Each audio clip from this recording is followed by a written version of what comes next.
caught my roommate doing something deeply disturbing at 3 a.m. while I pretended to be asleep. It's exam week, so stress levels are already through the roof, but something happened last night in my hostel room that has me completely creeped out. I was up late studying in a friend's room down the hall. Around late night, I decided to head back to my own room to get some sleep. My friend actually suggested I just crash at his place, but I declined because I wanted to sleep in my own bed.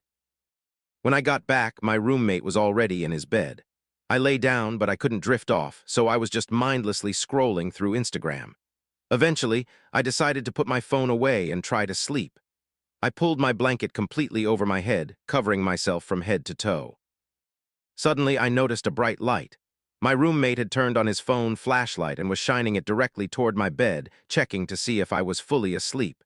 Since the blanket was covering me, he assumed I was out cold, but I was wide awake.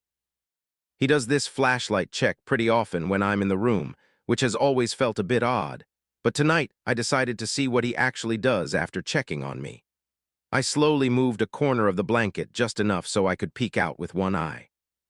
What I saw next completely shocked me. He slowly sat up in bed, placed a pillow between his legs, and then I smelled him farting. Before I could even process that, he pulled his pants down right there and started aggressively jerking off. My heart started racing. I was completely frozen and terrified. I couldn't believe he was casually masturbating in the middle of our shared room while thinking I was asleep right next to him. I tried to turn away and force myself to sleep, but I couldn't. A few minutes later, he got down from his bed and started pacing around the room.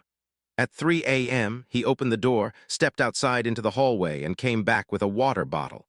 Right there in the middle of the room, he used the water bottle to wash off his dick. I watched this whole thing with my own eyes and had no idea how to react.